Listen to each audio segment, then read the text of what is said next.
The letter in my mailbox was the first sign of trouble, a neon yellow notice screaming $38,000 in fines for a maple tree older than the HOA itself. My gut told me this wasn't about the tree. It was personal. The HOA president, Karen Whitaker, had already forced 4 of my neighbors at Crystal Lake to sell their cabins for pennies on the dollar, and now she was coming for mine. When I found her name in an old email thread, it hit me like a lightning bolt. This was revenge, 3 years in the making, and my cabin was her endgame. By the time this war was over, lease fees would triple, secrets would unravel, and Karen would learn what happens when you mess with someone who dismantles problems for a living. The 5-hour drive from Seattle to Crystal Lake usually settled my nerves. The winding roads through Washington's pine forests a balm for my overworked brain. I bought the cabin 3 years ago after selling my cybersecurity startup, a retreat from the burnout that nearly broke me. Standing on my dock, watching the sunset turn the mountains crimson, I decided to rewrite my life from scratch. The $1.8 million from the sale meant little compared to the peace I found here, coding in silence broken only by loons, not Slack notifications. But that October evening, as I pulled onto Lakeview Lane, my sanctuary looked like a crime scene. 52 violation notices, in shades of pink and orange, plastered my door and windows like a bureaucratic ambush. My hand shook as I peeled off the first notice, Violation 189. Maple tree exceeds height limit. That tree had stood for 70 years, older than Karen Whitaker's vendetta. Another cited my docks, non-compliant railings, hand-carved by the cabin's first owner in the 60s. One even claimed the squirrels nesting in my eaves were a public nuisance. My neighbor, Maria Lopez, rushed over, her face tight with worry. "Karen's lost it," she said, helping me tear down the notices. "She's been targeting lakefront cabins for 2 years. The Millers sold last month, the Carters before that. Fines so high they couldn't fight back. Maria, who'd inherited her cabin from her great-uncle, knew every secret of Crystal Lake. She pointed out the pattern. All the targeted properties sat on the prime western shore, where the water was deepest and the views unmatched. Each notice carried fines of $50 to $250 a day, some backdated 3 months. I did the math, $38,000 and climbing. My coder brain kicked in, searching for patterns.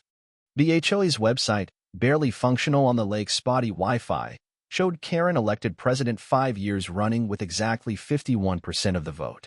Numbers that clean don't happen in honest elections.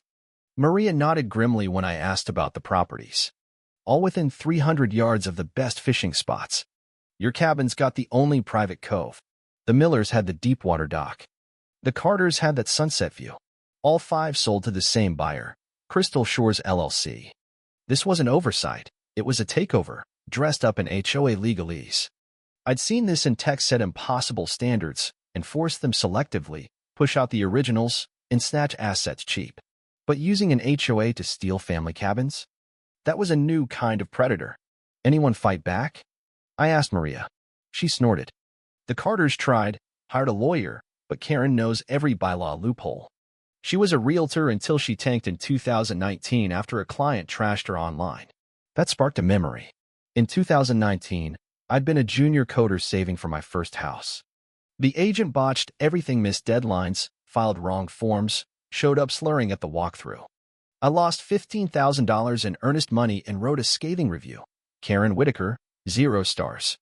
Incompetent beyond belief. Cost me my dream home. It got 2,500 upvotes, viral enough to ruin her.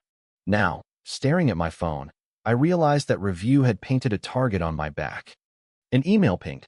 Mandatory meeting, 8 a.m. Tomorrow, HOA office. Every minute late doubles your fines. Don't test me. KW. Attached was a drone photo of my cabin, condemned, photoshopped in red.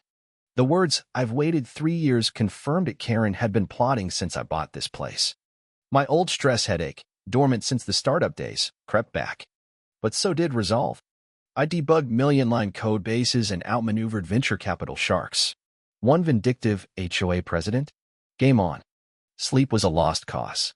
By 3 a.m., I'd traced Karen's digital trail bankruptcy filings, real estate deals, a defunct website promising trust and excellence. Her 2019 collapse followed my review. A major client bailed. Then she filed for bankruptcy, losing $600,000. I was the spark, and she'd decided I'd burn for it. My lawyer, Ethan Brooks, answered at 5 a.m., his voice dry as ever. You didn't kill anyone, did you, Jack? I sent him the notices and Karen's email. Extortion, he said, whistling. That drone photo's criminal threatening. You recording this? Always. 2 backups, because paranoia is just preparation. The HOA office, a converted cabin, was Karen staged her desk on a platform, a single metal chair for the accused. Ethan and I arrived early, but she kept us waiting outside, a power move. At 8 a.m. sharp, Karen swept in, her suit absurdly formal for a lakeside town, her smile pure venom. Mr. Carter, you brought a lawyer. Cute. Her office screamed overcompensation realtor awards from 2010, a framed, expired, license, photos with small-time councilmen. She clicked a remote, projecting 92 slides and Comic Sans. The audacity. Your tree violates bylaw 47, she began, laser pointer jabbing at my maple. I opened my laptop, pulling up the 1965 HOA charter. Interesting, I said. The bylaw says excessive growth impairing neighbor enjoyment. My neighbors are deer and ospreys. They filing complaints? Karen's face reddened, but she pushed on, citing my bird feeder as an unauthorized structure. Then she slipped. A slide showed my cabin among the targeted properties, labeled Western Shore Redevelopment.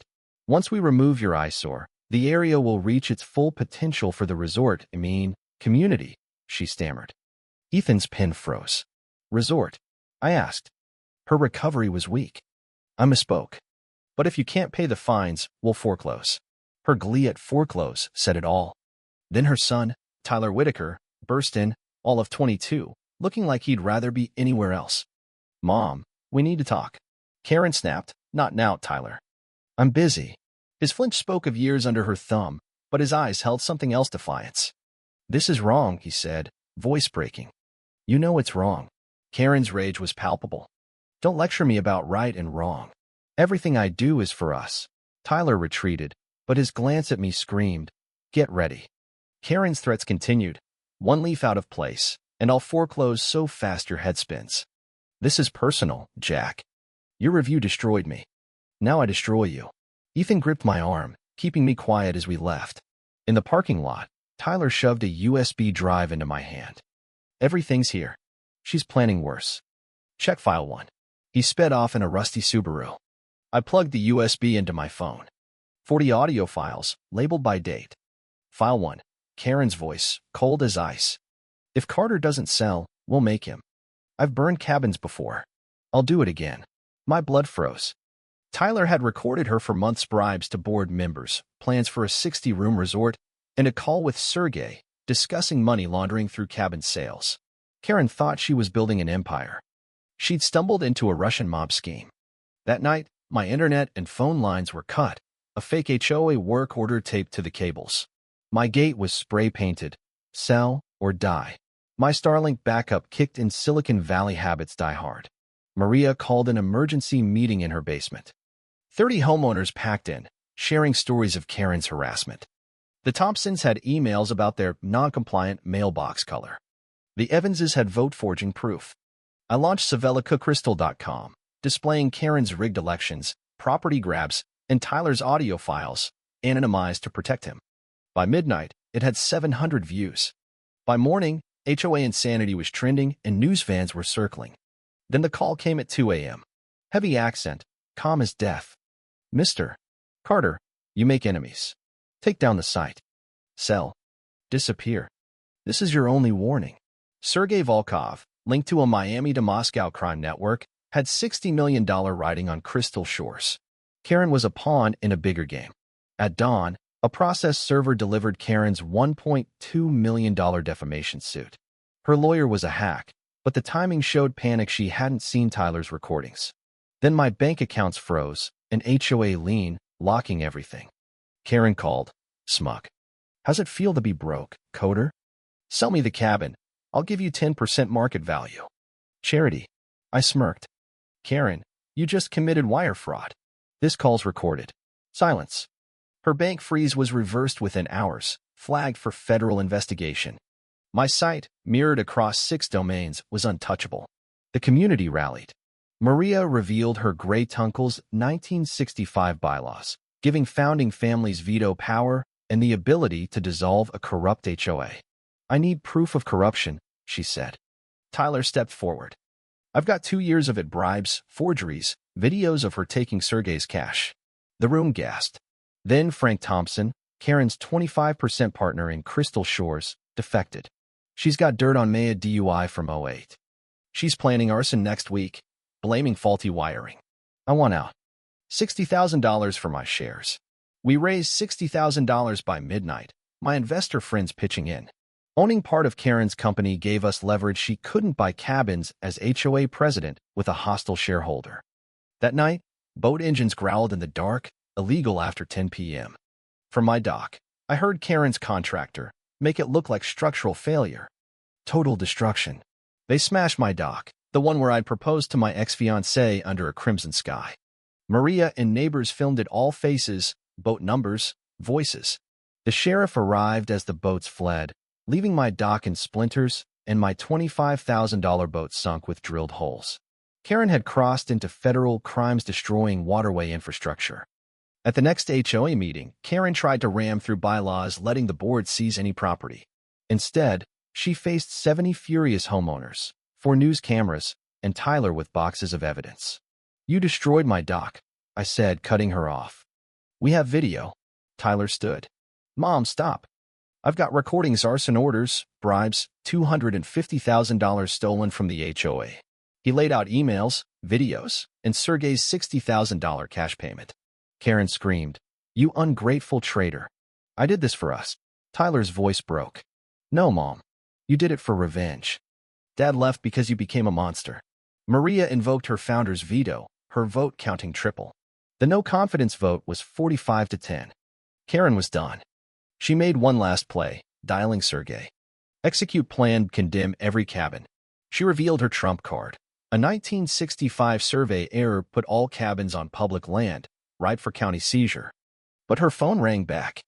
"The FBI's at my office," her assistant sobbed. "They have the safe." Federal marshals stormed in, cuffing Karen for racketeering, fraud, and conspiracy. "I just wanted to matter again," she whispered as they led her away, a flicker of regret drowned by defiance. "This isn't over, Carter." It was. Karen got 4 years in prison, $600,000 in restitution, and a lifetime ban from financial roles. Sergey fled, leaving Crystal Shores bankrupt. The community healed Maria's $300,000 in fees, funded a scholarship and hardship fund. Stolen cabins were returned at original prices. I was elected HOA president, mandating live-streamed meetings and open records. We rebuilt my dock stronger, with wheelchair ramps and artful railings, a community effort. My transparency platform, funded with $6 million, now helps 6,000 communities fight corruption. At the first Liberation Day barbecue, Tyler spoke of choosing courage over his mother's darkness. A letter from Karen arrived. "You won, Carter. Enjoy your cabin." I burned it. Sunset on Crystal Lake felt like peace, not just the absence of war, but the presence of justice. My laptop pinged. A Texas homeowner thanked us for exposing their HOA's fraud. Crystal Lake taught me that communities, not code, write the best solutions. Stay vigilant, neighbors. Fraud finds out in federal court.